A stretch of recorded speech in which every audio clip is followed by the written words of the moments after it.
Il était une fois, dans une grande ville moderne et bruyante, un homme immensément riche nommé Eric. Milliardaire, il possédait tout ce que l'argent pouvait acheter, voitures de luxe, manoirs, pouvoir et influence. Pourtant, derrière cette façade parfaite, Eric était profondément seul. Toutes les femmes qu'il rencontrait semblaient aimer son argent, jamais son cœur. À force de déception, un vide s'installa en lui. Il rêvait d'un amour sincère, d'une personne capable de l'aimer pour ce qu'il était vraiment. Un jour, désespéré, Eric prit une décision radicale. Il annonça à ses parents qu'il quittait la ville pour un temps. Sa mère, une femme d'affaires respectée, et son père, un politicien puissant, tentèrent de l'en dissuader. Il craignait pour sa sécurité. Mais Eric était déterminé. Il voulait mettre sa fortune de côté et se faire passer pour un mendiant infirme, afin de découvrir qui serait capable de lui offrir de la bonté sans rien attendre en retour. Eric partit loin, dans un petit village isolé. Il enfila des vêtements usés, s'assit dans un fauteuil roulant et s'installa au bord d'une route. Les jours passèrent. La plupart des passants l'ignoraient, certains se moquaient. Jamais Eric ne s'était senti aussi invisible. Un après-midi, une jeune femme s'arrêta devant lui. Elle s'appelait Destiny. Elle venait d'une famille pauvre et vivait avec son père, Roland, un fermier humble mais généreux. Destiny n'avait presque rien, mais son regard était rempli de douceur. Touchée par l'état d'Eric, elle lui donna les quelques pièces qu'elle avait et lui demanda s'il allait bien. Cette simple attention bouleversa Eric plus que toutes les richesses qu'il avait connues. Le soir même, Destiny parla d'Eric à son père. Roland, profondément humain, refusa de laisser un homme handicapé dormir dehors. Il demanda à sa fille d'aller le chercher. Eric, surpris et ému, accepta leur aide. Accueilli dans leur petite maison, il découvrit une chaleur et une sincérité qu'il n'avait jamais connues. Les jours devinrent des semaines. Roland et Destiny prirent soin d'Eric, partageant le peu qu'ils avaient. Eric, de son côté, tomba peu à peu amoureux de Destiny. Elle était simple, honnête et forte. Mais plus il se sentait heureux, plus le poids du mensonge devenait lourd. Un soir, Roland demanda à Eric comment il avait fini en fauteuil roulant. Pris de panique, Eric inventa une histoire d'accident et expliqua qu'une opération coûteuse pourrait lui permettre de remarcher. Touché, Roland décida de l'aider. Avec Destiny, ils commencèrent à vendre leurs récoltes pour économiser de l'argent en secret. Pendant ce temps, un homme riche de la ville, Judas, tentait de courtiser Destiny. Il lui promettait une vie de luxe. Mais Destiny refusa toujours. Elle préférait sa vie simple et commençait à ressentir quelque chose de fort pour Eric.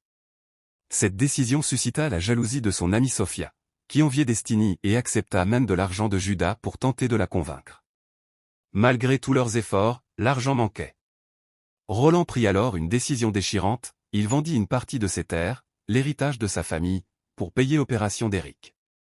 Lorsqu'il annonça la nouvelle, Eric s'effondra. Il ne pouvait plus supporter ce sacrifice bâti sur un mensonge. Submergé par la honte, Eric avoua toute la vérité. Il confessa qu'il n'était pas pauvre, ni infirme, mais milliardaire. Le choc fut immense. Roland se sentit trahi. Destiny, blessée et en colère, reprocha à Eric sa cruauté. Elle avait cru en lui, elle l'avait aimé, et il les avait trompés.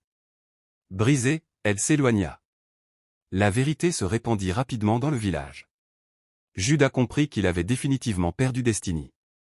Sophia, de son côté, tenta de se rapprocher d'Eric, mais il la repoussa, comprenant qu'elle n'était attirée que par son argent. Accablé de regrets, Eric quitta le village. De retour en ville, il retrouva ses parents. Sa mère l'écouta avec compassion, mais son père réagit avec froideur. Il avait déjà prévu un mariage arrangé pour Eric afin de servir ses ambitions politiques.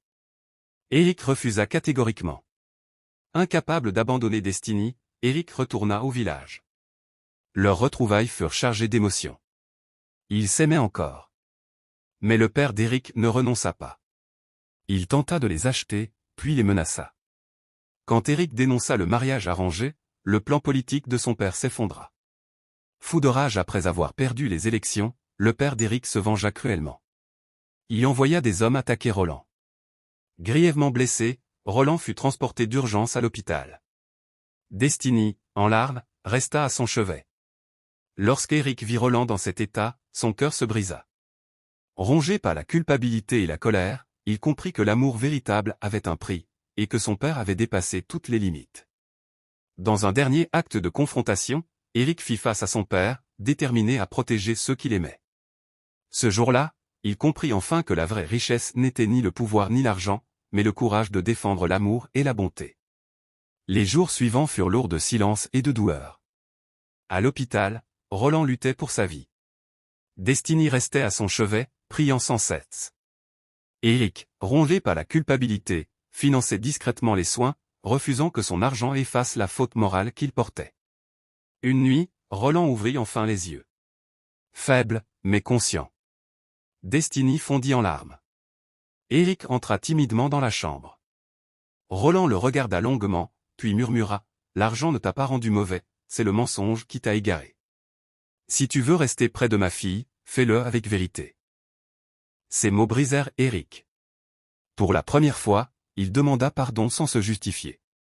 Destiny, bouleversé, comprit que l'amour n'était pas absence d'erreur, mais le courage de les réparer. Éric prit alors une décision irrévocable. Il renonça publiquement à l'empire politique de son père, transféra une grande partie de sa fortune à des œuvres sociales, et choisit de vivre simplement. Son père, isolé par sa propre cruauté, perdit toute influence. Éric retourna au village. Il n'y arriva plus en milliardaire ni en mendiant, mais en homme vrai. Il travailla aux côtés de Roland, apprit la terre, la patience et l'humilité. Peu à peu, le village cessa de voir l'homme riche ou le faux infirme, et reconnut l'homme au cœur sincère. Un matin, sous un arbre au bord du champ, Éric demanda Destiny en mariage.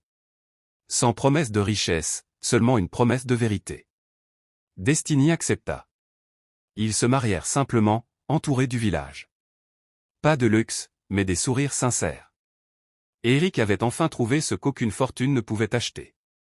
La vraie richesse ne se mesure pas à l'argent, mais à la vérité, au sacrifice et à l'amour que l'on est prêt à donner sans rien attendre en retour.